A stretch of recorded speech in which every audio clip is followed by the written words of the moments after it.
attitude, nonsense attitude, restlessness, wandering, pain.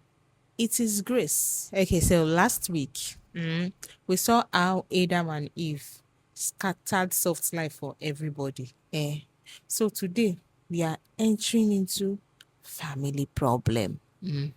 Because apparently humanity did not even waste time at all. At all. So Adam and Eve now had children.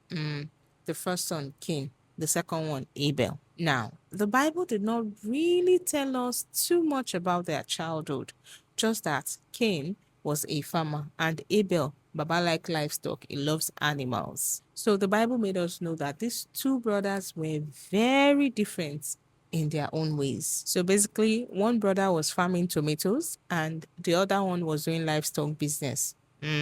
Everybody was minding their business until offering day entered. Now, one day, both of them decided to give God offering. Cain brought from his farm. Yeah, he brought some things from his farm. While Abel brought, according to the Bible, he brought the best portions, yes, from his livestock. And somehow, God accepted Abel's offering. But you see, Cain's offering, God rejected it too.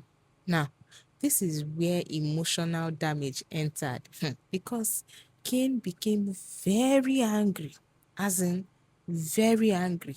You know that kind of anger that somebody will be smiling on the outward, eh? But inside of them, a volcano is about to erupt. That was Cain. And I love this particular part because God actually spoke to Cain before something bad happened. God asked him, "Why are you angry?" Imagine God giving you time to calm down, to avoid any wahala on your head. Yeah. Then God said something powerful. He said, "Sin is crouching at your door, but you must learn to master it." Meaning the anger came, yes, but Cain still had option. He had a choice. Now that's one thing people don't understand.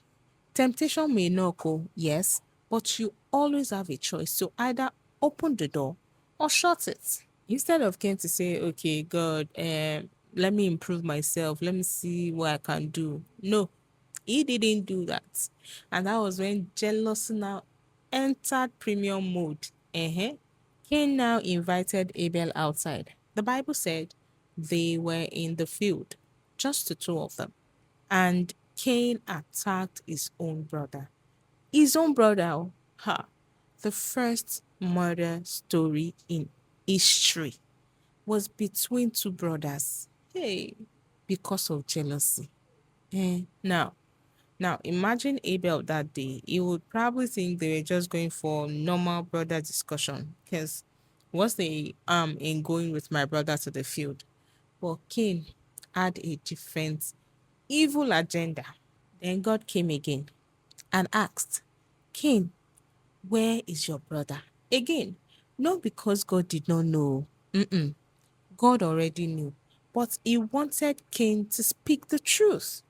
Cain now sees one of the coldest lines in the Bible. "Am I my brother's keeper?" Attitude. Nonsense attitude. Biragaushi. God then told Cain, "Your brother's blood is crying from the ground."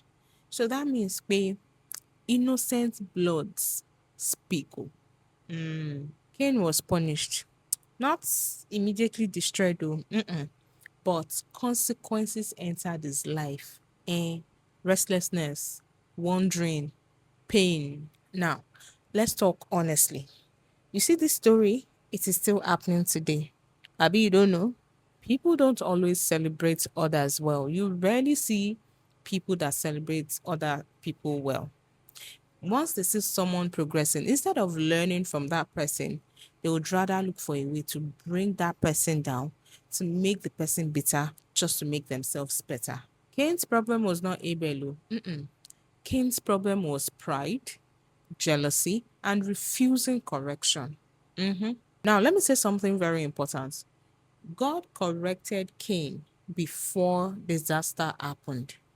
Meaning, there's some instances in our lives where grace will speak first before we make some decisions. That person that told you something, that voice you hear, that dream you had, that instinct you had, that thought you had, it is grace, or should we say mercy? Now, lesson time. Sit right back for this.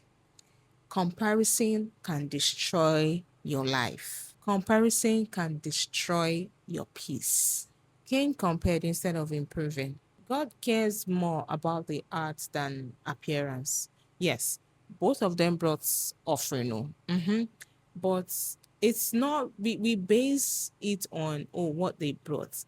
I just feel that, and according to the Bible, God was looking at the hearts. Yes, He was looking at what was going on within. So, heart posture matters. Anger unattended to, it can become destruction. Oh.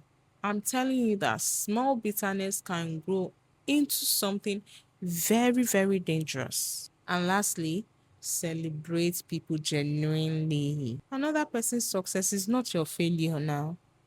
See, sometimes the reason people fight you is not because you offended them. It's because your light reminds them of what they forget to fix in themselves. So, next week, we are going to be talking about the man that God told to build a massive ship where there is no rain. And people definitely thought that he had lost his mind. Don't forget to come next week to Bible study.